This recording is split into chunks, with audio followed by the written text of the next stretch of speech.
एक शहर में एक महान और परहेजगार बादशाह हुकूमत करता था, जिसकी सदका देने की लहर कभी नहीं थमती थी। हर जगह वह दिल खोलकर सदका देता और खैरात करता। एक दिन एक बुजुर्ग उसके दरबार में आए और कहा, ए बादशाह, मैंने सुना है कि आप एक ऐसे हुक्मरान हैं जो सदका देने में मुखलस है और कोई भी आपके दरबार से खाली हाथ नहीं जाता। क्या आप मुझे जो मैं मांगूं वह दे सकते हैं? बादशाह ने जवाब दिया, बताओ ए बुजुर्ग, तुम्हें क्या चाहिए? बुजुर्ग ने कहा, या तो अपना मुल्क मुझे 12 साल के लिए दे दो या अपनी रास्ता बीजी छोड़ दो। ये सुनकर बादशाह परेशान हो गया, मगर गहरी सोच के बाद उसने कहा, ए बुजुर्ग, मैं अपना पूरा मुल्क तुम्हें सौंपता हूँ, उस पर अच्छे से हुकूमत करो।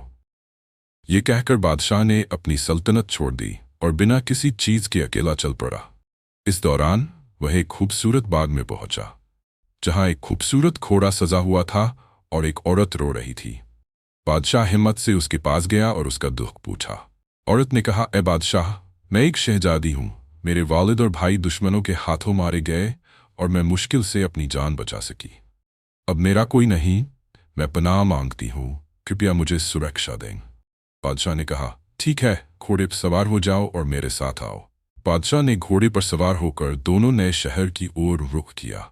वहां पहुंचकर शहजादी ने कहा, ए बादशाह, हमारे लिए एक मुनासिब घर किराए पर ले लो, मैं यहाँ इंतजार करूंगी। बादशाह ने संकोच करते हुए कहा, मगर मेरे पास एक पैसा भी नहीं है, मैं घर कहाँ से लाऊंगा? शहजादी मुस्कुराते हुए बोली, अगर तुम्हें पैसों की जरूरत हो तो मेरी तरफ से ले लो।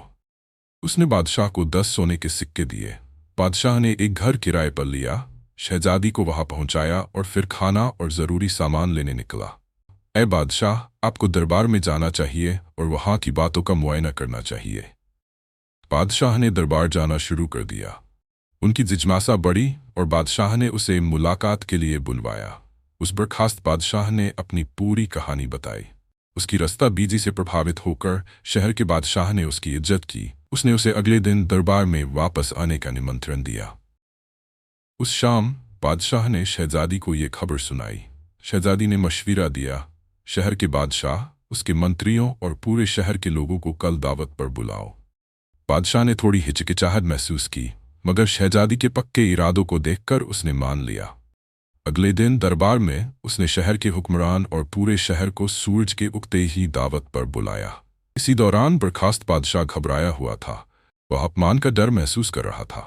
शहजादी ने उसे दिलासा दी, विश्वास रखो, अगर तुम बेताबी हो तो उस बाग में जाओ जहां तुम मुझे पहली बार मिले थे। वह बाग पहुंचने पर हैरान रह गया। देवता शानदार दावत के इंतजाम कर रहे थे, जो बिना किसी मुकाबले के भव्यता से सजे थे। अगले दिन पूरे शहर को शाही खाना परोसा गया। ये अद्भुत दृश्य देखकर लोग हैरान रह गए और शहर के बादशाह ने उसकी तारीफ की। शहजादी मुस्कुराई और कहा, अब अपने मुल्क वापस जाओ और अपनी सल्तनत फिर से हासिल करो। बादशाह ने हिचकिचाते हुए कहा, ए शहजादी, मैं तुम्हें कैसे छोड़ सकता हूँ? मैं एक कदम भी तुम्हारे बिना नहीं चल सकता। शहजादी ने अपनी असली पहचान बताई। ए बादशाह, मैं तुम्हारी बीवी नहीं हूँ, मैं तुम्हारी धर्म रास्ता बीजी हूँ।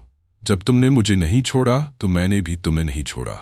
मैं तुम्हारे साथ रही, तुम्हें हर तरीके से सुरक्षा दी, मगर अब समय आ चुका है कि तुम वापस जाओ। नैतिक शिक्षा, रास्ता बीजी के प्रति सच्ची लगन ही असली सफलता और खुशी की कुंजी है।